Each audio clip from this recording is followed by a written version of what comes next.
Hello दोस्तों, कैसे हैं आप सब। वेलकम बैक टू ज्ञान अमृत ऑनलाइन। मेरा नाम है कृष्ण मोहन और आज हम लोग NCERT class 6 chapter number 5 major domains of the Earth को समझेंगे।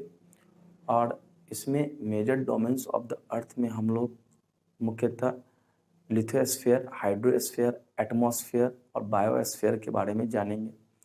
तो सबसे पहले हम लोग लिथोस्फीयर को देखते हैं। तो लिथोस्फीयर जो होता है वो अर्थ का जो सॉलिड सरफेस होता है, ठीक है, जिस पर हम लोग रहते हैं, जो आउटर सरफेस जो आप देख रहे हो, जिस पर हम लोग रहते हैं, mountains, plateaus, buildings, roads, dams, canals, ये जितनी भी चीज़ें आप देख रहे हो, एग्रीकल्चर फील्ड, ये सब हमारा लिथोस्फीयर पर ही होता है। ठीक है। अब दूसरा है हमारा हाइड्रोस्फीयर, जिसमें हम लोग वाटर बॉडीज की चर्चा करेंगे। ओशन है, सीज है, रिवर्स है, लेक्स है, पॉन्ड्स है, उसकी चर्चा करेंगे। तीसरा है हमारा वो एटमॉस्फेयर, जिसमें हम लोग thin blank sheet of air that surrounds the earth, earth को चारों तरफ से एक पतली, है ना, पतली एक एयर का एक चादर है जो अर्थ को चारों तरफ से ढकी हुई है, जिसको हम लोग वायुमंडल या एटमॉस्फेयर कहते हैं, उसकी भी चर्चा करेंगे। यहाँ पे एक चीज़ ध्यान में रखना है कि जो कुछ फैक्ट्स, चूँकि एनसीईआरटी का आपको कंटेंट हम पढ़ा रहे हैं, तो यहाँ ध्यान रखना है कि जितने भी जो वाटर बॉडीज हैं, ठीक है, चाहे वो आप ओशन वाटर बॉडीज, सी वाटर बॉडीज आप देख रहे हो, यानी सागर महासागर का जो वाटर है वो एक दूसरे से कनेक्टेड है, सब एक दूसरे से कनेक्टेड है। और इसी कारण से किसी भी चीज़ का अगर हमको हाइट मेज़र करना होता है, ठीक है, चाहे माउंट एवरेस्ट है या आल्प्स माउंटेन है, एंडीज है, ठीक है, तो उसको हम लोग सी वाटर के से ही हम लोग क्या करते हैं, हाइट को मेज़र करते हैं, क्योंकि जितने भी वाटर बॉडीज हैं, सी वाटर या ओशन वाटर, सब आपस में कनेक्टेड है। ठीक है, ऐसा नहीं है कि पैसिफिक ओशन का हाइट इतना है, ठीक है, तो अटलांटिक का इतना होगा, 2 मीटर ऊपर होगा, 10 मीटर ऊपर होगा, ऐसा नहीं। सब वाटर बॉडीज कनेक्टेड है, इसीलिए किसी भी चीज़ का अगर हमको हाइट मेज़र करना होता है तो सी वाटर्स एंड लेवल से ही हम लोग मेज़र करते हैं।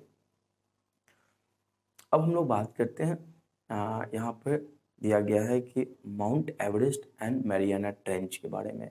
तो दुनिया का सबसे जो हाईएस्ट पीक है, दुनिया का अगर देखा जाए तो हिमालय है, ठीक है, हिमालय पर जो सबसे हाईएस्ट पीक अगर बात करते हैं तो माउंट एवरेस्ट है, जिसका जो एवरेज हाइट है वो 8,848 metre above from the sea level है।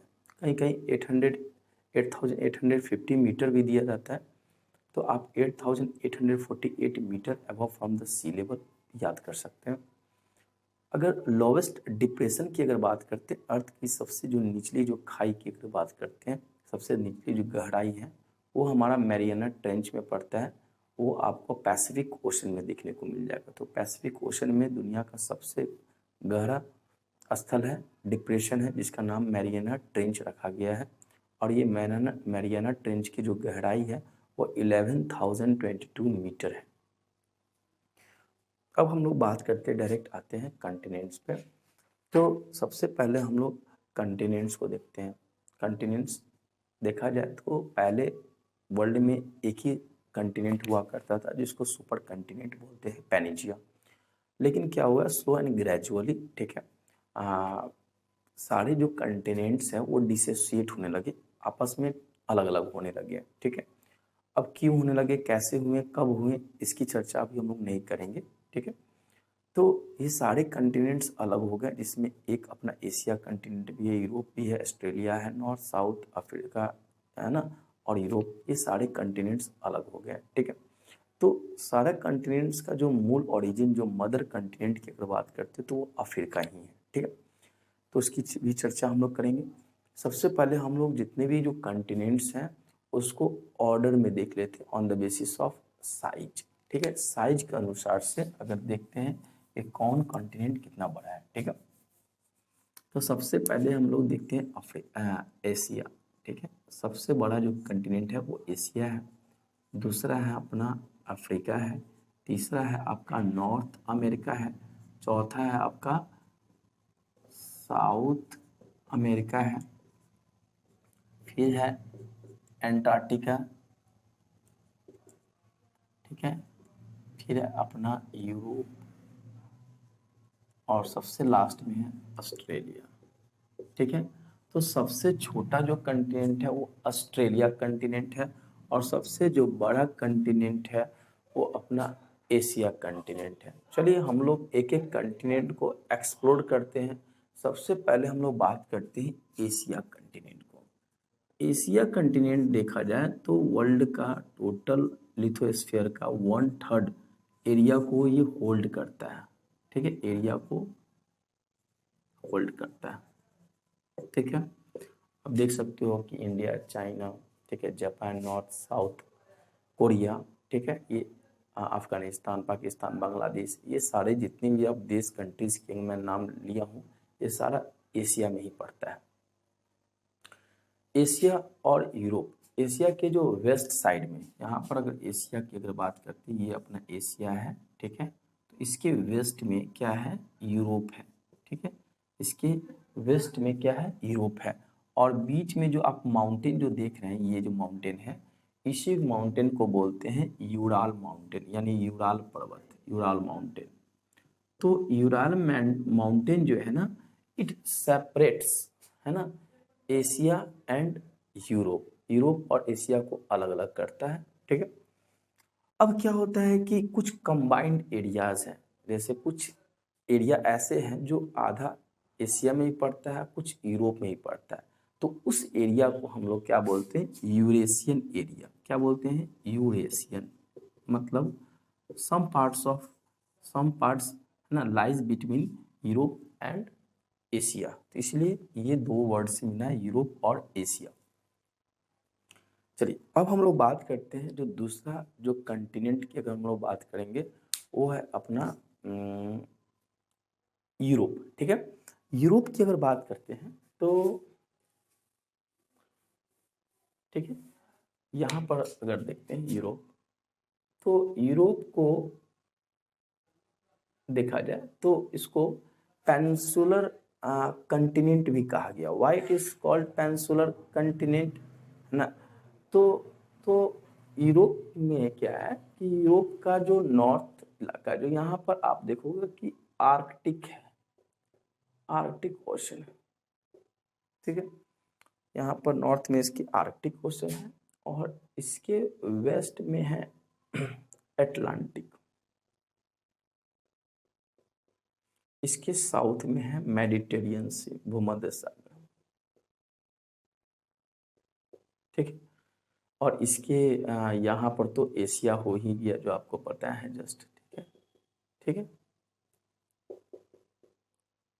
ठीक है, तो इसीलिए इसको ये कहा गया।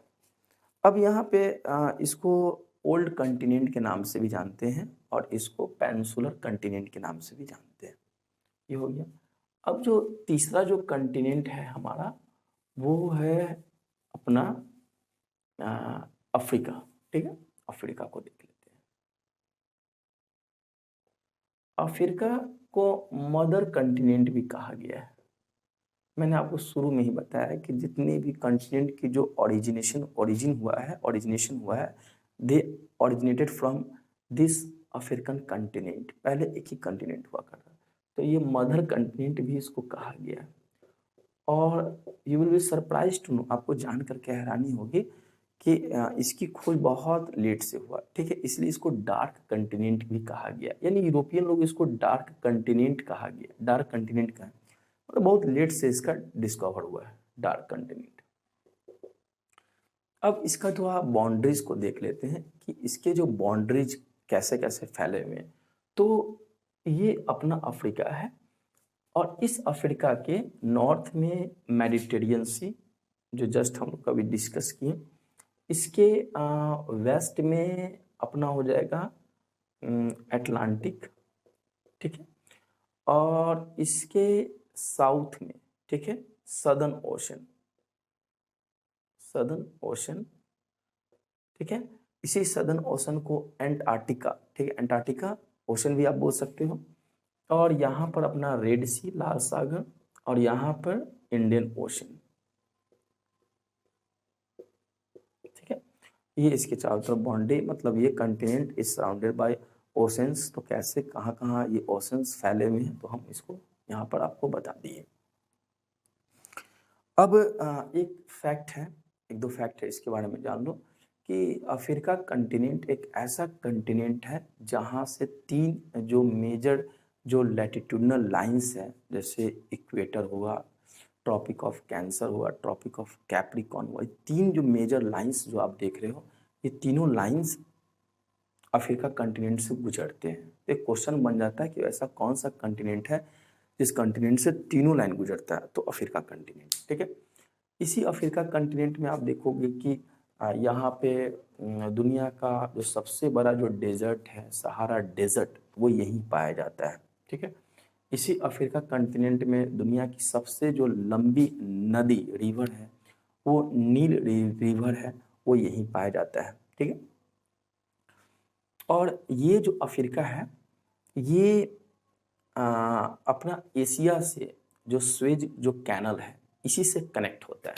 ठीक है, तो यानी स्वेज कैनल जिसकी स्थापना, ठीक है, 1869 में हुआ, और इसी स्वेज कैनल, इसी स्वेज जो कैनल है, ठीक है, इससे एशिया और यूरोप क्या है, कनेक्टेड है।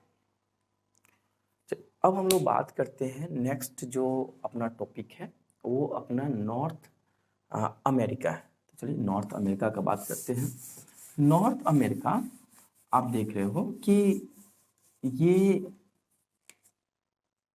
नॉर्थ अमेरिका, ठीक है, ये इसके नॉर्थ में भी आर्कटिक है, आर्कटिक ओशन। ठीक है, और इसके ये हो गया, आपका हो गया, इधर क्या हो गया, एटलांटिक है, ये नॉर्थ एटलांटिक है, एटलांटिक ओशन। ठीक है, और इधर जो है ना, ये जो है ना, देश तो ऐसे होगा, मान लो कि देश है, फिर देश ऐसे हो गया, तो ये जो आप कनेक्टेड देख रहे हैं ना, इसको बोलते हैं स्थमस ऑफ पनामा। ठीक है, अब स्थमस क्या होता है और स्टेट क्या होता है, इस दोनों में थोड़ा सा डिफरेंस को देखिए। देखिए स्थमस जो आप नाम सुने हैं, ये क्या करता है, एक नैरो बेल्ट होता है, एक नैरो ये हो गया, एरिया हो गया, जो कंटिनेंट को कनेक्ट करके रखता है।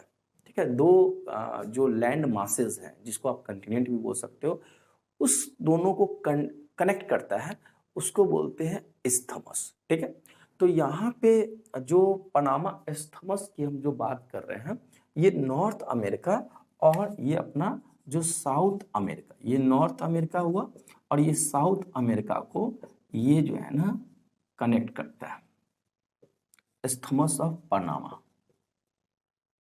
ओके, अब एक क्वेश्चन यही पर आएगा कि सर स्थमस और स्ट्रेट में क्या अंतर है। एक होता है स्ट्रेट, STRAIT, स्टेट्स, आपने कई बार नाम सुना होगा, पाक state, PALK, Palk, Palk state. जो आप देखोगे ना इंडिया का जो, तो यहाँ पर श्रीलंका है, तो यहाँ पर आप जो ये ठीक है, ये पाक स्टेट। तो पाक स्टेट, स्टेट जो होता है ना, और स्थमस में थोड़ा सा डिफरेंस है। स्टेट स्टेट जो होता है वो वाटर बॉडी जब दो कंटिनेंट, जो दो लैंड मासेस को कनेक्ट करता है, ठीक है, तो उसको बोलते हैं स्टेट। और जब कोई जो ये जो है ना स्थमस जो होगा, नैरो बेल्ट, ठीक है, एरिया, रीजन, जब दो कंटिनेंट को जब कनेक्ट करेगा, दोनों में क्या हो रहा है कि कंटिनेंट को ही कनेक्ट कर रहे हैं, लेकिन यहाँ पर क्या हो रहा है कि यहाँ पे नॉर्थ अमेरिका और साउथ अमेरिका को कनेक्ट कर रहा है, और यहाँ पर पाक क्या कर रहा है कि ये इंडिया और श्रीलंका को कनेक्ट कर रहा है। तो हम लोग देख लिए, मतलब एक सिंपल सी बात है कि स्थमस क्या करेगा, कनेक्ट करेगा दो लैंड मासेस को, सिंपल सी बात है। और स्टेट क्या करेगा ना, स्टेट जो होगा ना, वो सेपरेट करेगा, दो वाटर बॉडीज को अलग अलग करेगा। ठीक है, सिंपल। स्थमस जो होगा वो दो कंटिनेंट को कनेक्ट करेगा, और स्टेट जो होगा वो सेपरेट करेगा, अलग अलग करेगा, दो वाटर बॉडीज को अलग अलग करेगा। ठीक है, चलिए अब हम लोग बात करते हैं, तो ये हो गया आपका नॉर्थ अमेरिका, यहाँ पे अटलांटिक हो गया, यहाँ पर ये हो गया। अब इसी नॉर्थ अमेरिका का जो यहाँ पे आपको देख रहे हो, यहाँ पर कैरेबियन सी है, ठीक है, कैरेबियन कंट्रीज हैं बहुत सारे। तो आर्कटिक ओशन नॉर्थ में है, अटलांटिक इसके ईस्ट में है, और साउथ में क्या हो जाएगा, कौन सा, कैरेबियन सी, ठीक है, कैरेबियन सागर, ये सब हो गया आपका। अब हम लोग बात करते हैं, नेक्स्ट है हमारा साउथ अमेरिका। तो साउथ अमेरिका की अगर बात करते हैं, तो साउथ अमेरिका ये कंप्लीट सदर्न ओशन में, सदर्न हेमिस्फीयर में पड़ता है, ठीक है, ये सदर्न हेमिस्फीयर में पड़ता है। और यहाँ पे दुनिया का जो सबसे बड़ा और सबसे जो घना एवरग्रीन जो फॉरेस्ट है, ठीक है, अमेजन फॉरेस्ट, ये आपको साउथ अमेरिका में ही दिखने को मिलेगा। दुनिया का जो सबसे जो बड़ा जो नदी है, ठीक है, अमेजन रिवर, ठीक है, ये आपको दिखने को मिलेगा यहाँ पे। और एंडीज माउंटेन भी आपको देखने को मिलेगा, एंडीज माउंटेन आपको साउथ अमेरिका में देखने को मिलता है, ठीक। अब साउथ अमेरिका को भी देख लेते हैं, साउथ अमेरिका, तो यहाँ पर हो गया इस्थमस ऑफ पनामा, ठीक है, यहाँ पर आपका हो गया साउथ अटलांटिक ओशन, यहाँ पर हो गया आपका सदर्न ओशन, यानी एंटार्क्टिका, एंटार्क्टिका हो गया। तो इसकी आपको बाउंड्रीज देख ली, ठीक। और अमेजन फॉरेस्ट को है ना लंग्स ऑफ द वर्ल्ड कहा गया है, ठीक है, क्योंकि बहुत घना जंगल है वहाँ पे, ठीक है। अब हम लोग बात करते हैं, नेक्स्ट जो है अपना वो है आपका ऑस्ट्रेलिया। ऑस्ट्रेलिया जिसको हम लोग बोल सकते हैं कि एक आइलैंड कंटिनेंट है, क्योंकि ये चारों तरफ से वाटर बॉडी से घिरा हुआ है, और ये वर्ल्ड का सबसे छोटा कंटिनेंट है। और उस कंटिनेंट में जो सबसे जो बड़ा देश है वो ऑस्ट्रेलिया ही है।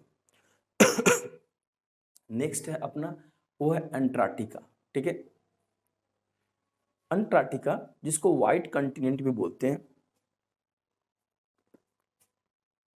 इसको क्या बोलते हैं, व्हाइट कंटिनेंट। और यहाँ पर कोई भी हैबिटेशंस नहीं है, यहाँ पर लोग रहते नहीं हैं। यहाँ पर बहुत सारे देश जो है अपना रिसर्च सेंटर्स खोले हुए हैं, ठीक है। तो जैसे इंडिया की अगर बात करते हैं, तो इंडिया में जैसे मैत्री हो गया, ठीक है, दूसरा है दक्षिण गंगोत्री। तो मैत्री और दक्षिण गंगोत्री इंडिया के दो रिसर्च सेंटर आपको एंटार्क्टिका में देखने को मिल जाएंगे। तो यहाँ तक हो गया है। अब हम लोग डायरेक्ट आप दूसरे जो टॉपिक पर आते हैं वो हमारा हाइड्रोस्फीयर, ठीक है। चलिए हाइड्रोस्फीयर, अब यहाँ से टॉपिक आसान हो जाएगा समझना। देखो हाइड्रोस्फीयर क्या है, हमने बताया कि हाइड्रोस्फीयर जो है ना वो दो वर्ड से मिलकर बना है, हाइड्रोस्फीयर मतलब हाइड्रो का मतलब होता है वाटर, ठीक है। अब ये वाटर जो बॉडीज है ये कई तरह का हो सकते हैं, ओशन भी हो सकते हैं, महासागर, सागर, ठीक है, नदी, ठीक है, पॉन्ड्स, लेक, ये सारा ग्लेशियर्स, ये सारा वाटर बॉडीज में ही आते हैं, ठीक है। तो यहाँ पे ये देखना है कि जो हमारा 97%, लगभग 97% जो वाटर है वो हमारा सेलाइन वाटर है, ओशनिक वाटर है, ये नमकीन पानी है, इसको हम पी नहीं सकते हैं, नॉट ड्रिंकेबल है। और 3% जो आप लगभग 3% जो है ना ये फ्रेश वाटर है, ठीक है, ये आपका फ्रेश वाटर। इसी 3% जो वाटर आप देख रहे हो इसमें रिवर वाटर आ जाएंगे, ग्लेशियर आ जाएंगे और ग्राउंड वाटर आ जाएंगे, पॉन्ड्स और लेक्स आ जाएंगे इसी 3% में। और ये 97% हमारे किसी काम का नहीं है, ठीक है, हम इसको पी नहीं सकते। इसके अदर पर्पसेस हो सकते हैं, अदर काम एप्लीकेशंस हो सकते हैं, लेकिन पीने योग्य नहीं होते हैं। अब बात करते हैं कि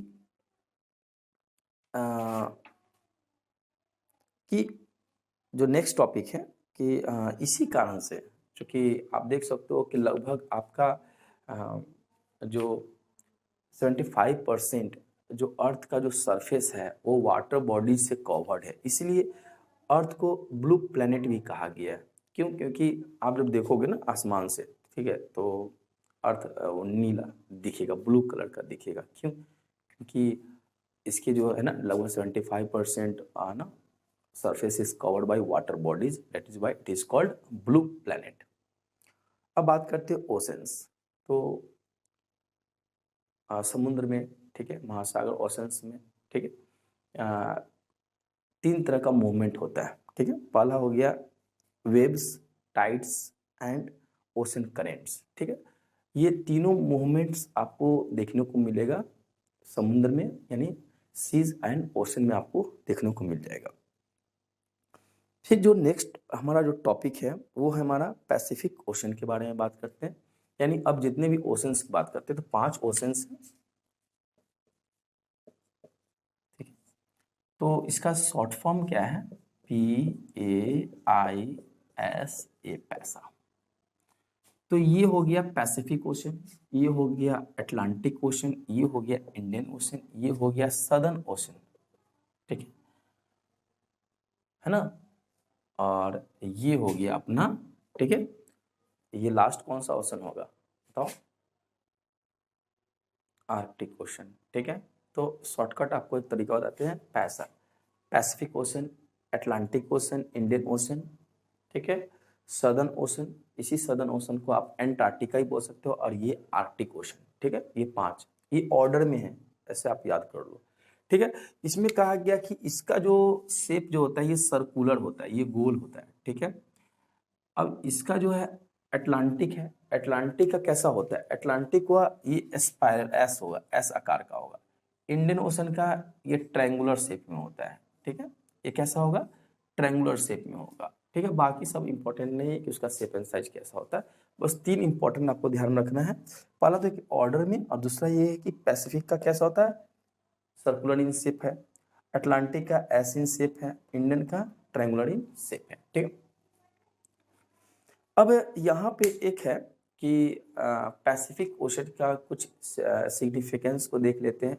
दुनिया का सबसे बड़ा ओशन है ये हमारा पैसिफिक ओशन, और इसी पैसिफिक ओशन में दुनिया का जो सबसे बड़ा जो अर्थ का जो डिप्रेशन है, गहराई है, वो है जिसको कहते हैं मैरियाना ट्रेंच, जिसका जो डेप्थ है वो 11,022 मीटर है ना, वो गहरा है, ठीक है।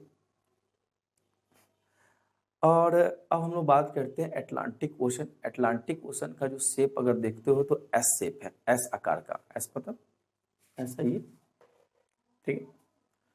और ये हाईली इंटेंडेड है, ठीक है। हाईली इंडेंटेड होने की वजह से, मतलब ज़्यादा उसमें कट्स लगे हुए हैं, तो ज़्यादा कट्स होने की वजह से वहाँ पर हार्बरिंग ज़्यादा होते हैं, बंदरगाह ज़्यादा है। तो अटलांटिक को कहा जाता है कि मोस्ट, सबसे ज़्यादा, ठीक है, ये बिजेस्ट है, ये बहुत बिजेस्ट, बीजी है, ये रूट है।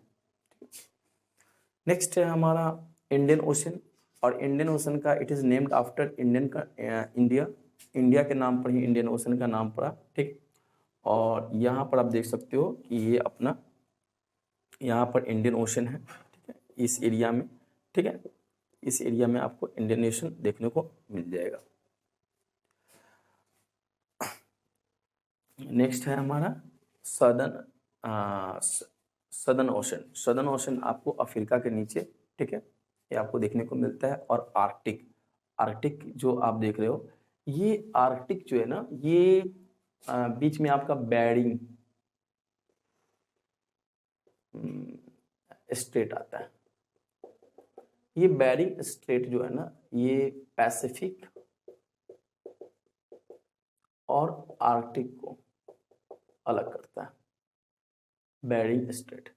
बेरिंग जो स्ट्रेट है, अभी स्ट्रेट के बारे में पढ़ा है ना, बेरिंग स्ट्रेट क्या करता है? आर्कटिक और पैसिफिक को क्या करता है? सेपरेट करता है। तो इतनी सारी चीज़ों को अभी हम लोगों ने पढ़ा है, और इतने सारे से हम अच्छा खासा क्वेश्चन भी बन सकते हैं। अब हम लोग डायरेक्ट जो नेक्स्ट टॉपिक है वो हमारा एटमॉस्फेयर, उस पर आते हैं। तो एटमॉस्फेयर होता है क्या है? तो atmosphere a thin blanket of air that surrounds the earth. Earth को चारों तरफ से एक पतला वायु का एक चादर घिरा हुआ है, ठीक है, उसी को बोलते हैं एटमॉस्फेयर, जिसको हिंदी में बोलते हैं वायुमंडल।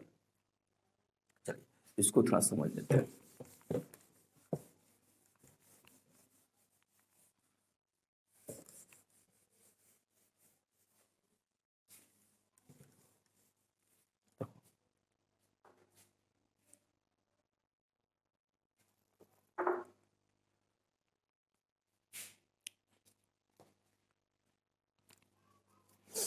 देखो यहाँ पे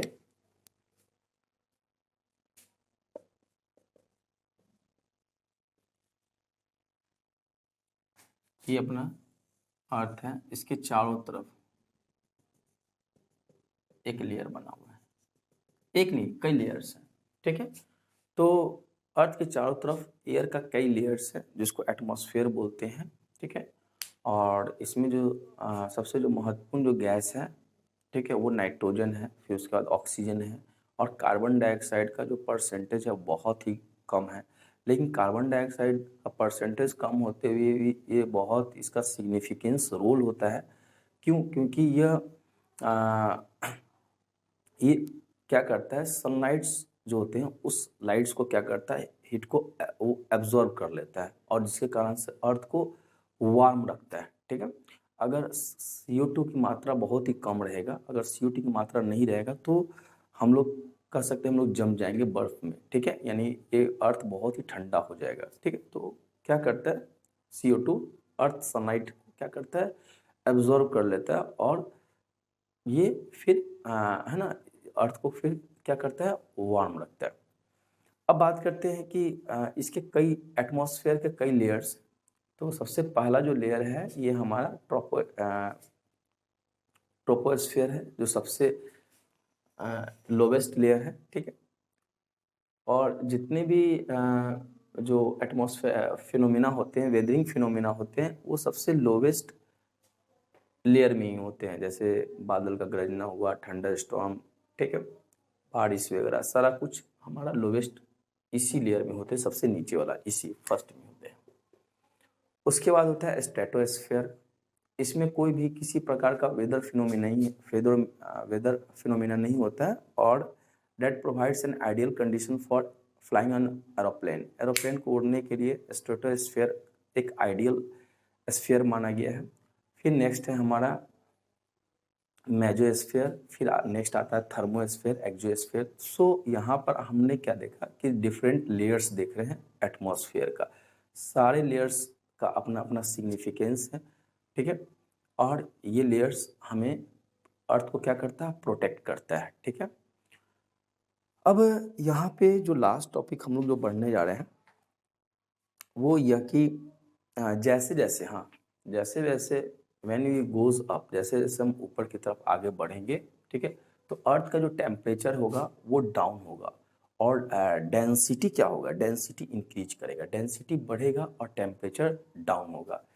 और यही कारण होता है क्या कि जब हम पहाड़ वगैरह पर जाते हैं तो कुछ स्पेशल सूट पहनते हैं, ताकि बॉडी का जो प्रेशर है और एटमॉस्फेयर का जो प्रेशर है, ठीक है, क्योंकि ऊपर जाने पर क्या होता है, एटमॉस्फेयर का जो प्रेशर है वो घट जाता है, ठीक, और बॉडी का प्रेशर तो इक्वल रहेगा, उसमें तो कोई चेंजेस होंगे नहीं, ठीक है। तो इससे क्या होता है, नाक से स्वेलिंग या ब्लडिंग आने लगते हैं, और इसी को काउंटर करने के लिए, ठीक है ना, atmospheric body pressure and atmospheric pressure को काउंटर करने के लिए हम लोग स्पेशल जैकेट या सूट पहनते हैं, है ना, in the mountain region. Clear? अब हम लोग बात करते हैं जो नेक्स्ट टॉपिक है हमारा बायोस्फीयर। बायोस्फीयर देखा जाए तो बायोस्फीयर एक नैरो जोन है लिथोस्फीयर का, एटमॉस्फेयर का और हाइड्रोस्फीयर का। ये जो एरिया आप देख रहे हो ना, यही अपना बायोस्फीयर है, ठीक है। तो बायोस्फीयर में क्या होगा, है ना, लैंड भी होगा, वाटर भी होगा और एयर भी होगा, यानी वैसा एरिया जहाँ पर लैंड, वाटर, एयर अवेलेबल हो वो हमारा एरिया बायोस्फीयर कहलाता है। एंड बायोस्फीयर प्रोवाइड्स, है ना, लाइफ सस्टेनिंग एलिमेंट्स। ये लाइफ सस्टेनिंग एलिमेंट्स ही प्रोवाइड करता है, जो आपको शुरू में ही आपको बता चुके हैं। अब बात करते हैं कि हम लोग अपने इन्वायरमेंट को, है ना, वो खराब करते जा रहे हैं। कैसे? तो जैसे हमारा जो डिफॉरेस्टेशन कर करके, जिससे क्या हो रहा है, लैंड डिग्रेडेशन हो रहा है, लैंड डिग्रेडेशन हो रहा है, पेड़ पौधे कम रहे हैं। पेड़ पौधे क्यों कम रहे हैं? क्योंकि जनसंख्या, पॉपुलेशन बढ़ रहा है, पॉपुलेशन बढ़ रहा है, तो लोग जो एग्रीकल्चर फील्ड एरिया है, वो फार्म एरिया है, उसको बढ़ाना चाह रहे हैं, ठीक है, क्योंकि फूड्स तो चाहिए ही चाहिए। इससे क्या हो रहा है, फॉरेस्ट डिफॉरेस्ट हो रहा है, तो बहुत सारे पेड़ पौधे कट रहे हैं। अब उससे क्या होता है कि हमारा जो क्लाइमेट है, क्लाइमेट चेंज हो रहे हैं, क्लाइमेट चेंज हो रहे हैं, और जिसके कारण से क्या हो रहा है कि CO2 की जो अमाउंट है वो बढ़ रहा है। CO2 के अमाउंट बढ़ने से क्या हो रहा है कि ग्लोबल वार्मिंग आ रही है, ठीक है। CO2 की, क्योंकि सी ठीक है, और ग्लोबल वार्मिंग की वजह से क्या हो रहा है कि जितने भी जो ग्लेशियर्स वगैरह जो आप देख रहे हैं, ठीक है, जितने वो धीरे धीरे मेल्ट हो रहे हैं, पिघल रहे हैं, ठीक, मेल्ट हो रहे हैं, पिघल रहे हैं। अब इससे क्या हो रहा है कि डिजास्टर आ रहा है, नहीं, ग्लेशियर्स मेल्ट करेंगे तो रिवर्स का जो लेवल है वो उसमें पानी भर रहा है, ठीक है, और वो फ्लड कर जा रहा है, बाढ़ का रूप ले रहे हैं, जिससे डिजास्टर आ रहा है। तो कुल मिलाकर के जो रूट कॉज यही होता है कि हम जो अपने इन्वायरमेंट, हम अपने बायोस्फीयर में जो उसके नेचुरलिटी में जो हम चेंजेस लाते हैं, ठीक है, अपनी आवश्यकता के अनुसार से, जिसका जो फ्यूचर में जो रिपरकशंस होते हैं वो बहुत ही बैड रिपरकशंस देखने को मिलते हैं, यानी दुष्परिणाम देखने को मिलते हैं। एक घटना आपको मैं बताता हूँ, 2004 का घटना है, ठीक है। यहाँ पे अंडमान निकोबार में सुनामी आया था, सुनामी। इस सुनामी जो वर्ड है ये जापानीज वर्ड है, और जिसका अर्थ होता है कि अर्थ अर्थ ये नहीं, समुद्र के अंदर जो अर्थक्वेक्स आते हैं उसी को सुनामी बोलते हैं। और इसके कारण से जो अंडमान निकोबार, ठीक है, का जो एरिया है, ठीक है, यहाँ पर जो इंडिया का सबसे सदर्न सदर्न पॉइंट जो जिसको माना गया है, जिसको इंदिरा, है ना, पॉइंट माना जाता था। एक है इंदिरा कॉल जो कि जम्मू एंड कश्मीर में पड़ता है, अभी वो है, और एक है इंदिरा पॉइंट जो कि अंडमान निकोबार में था। लेकिन क्या हुआ 2004 में, ठीक है, सुनामी आया, और जिसके कारण से इंदिरा पॉइंट, ठीक है, ये क्या हो गया, पानी में सबमर्ज किया, डूब गया, ठीक। तो बच्चों हम लोग क्या देख रहे हैं, हम लोग यही देख रहे हैं कि हमारे ह्यूमन एक्टिविटीज की वजह से, ठीक है, बहुत सारे डिजास्टर आते हैं, ठीक है, और लैंडस्लाइड्स आते हैं, एवेलेंच आते हैं, अर्थक्वेक तो जनरली नेचुरल फिनोमिना है, लेकिन ह्यूमन एक्टिविटीज की वजह से भी आ सकते हैं। जैसे मान लो कि आप हिली रीजन में, mountain areas, Himachal Pradesh, Uttarakhand, Jammu and Kashmir की अगर बात करो तो वहाँ पर बहुत सारे टनल्स बन रहे हैं। उस टनल्स के बढ़ने से क्या हो रहा है, लैंडस्लाइड्स हो रहे हैं, लैंडस्लाइड्स हो रहे हैं तो एक अर्थक्वेक का भी रूप ले रहा है। कई बार ऐसा होता है कि ह्यूमन एक्टिविटी, जैसे मिसाइल्स को लॉन्च किया नॉर्थ कोरिया, खास करके देखना, चाहे कोई भी, इंडिया चाइना कोई भी होता है, ठीक है, कोई भी मिसाइल लॉन्च करता है तो उसका इंटेंसिटी बहुत हाई होता है, जिसके कारण से भी क्या होता है, अर्थक्वेक आ जाते हैं। उस अर्थक्वेक से कई बार होता है कि लैंडस्लाइड्स हो जाते हैं, जिससे डिजास्टर का रूप ले सकता है, ठीक है। तो हम लोग इस चैप्टर में यही देखें कि हमारा नेचर, जो हमारा जो पृथ्वी है किस चीज़ से बना है, वो मुख्यतः 3 तत्वों से बने हैं, lithosphere, hydrosphere and atmosphere. I hope कि ये चैप्टर आपको अच्छा लगा होगा, और कोई भी डाउट होगा तो आप कमेंट कर सकते हैं। Thank you.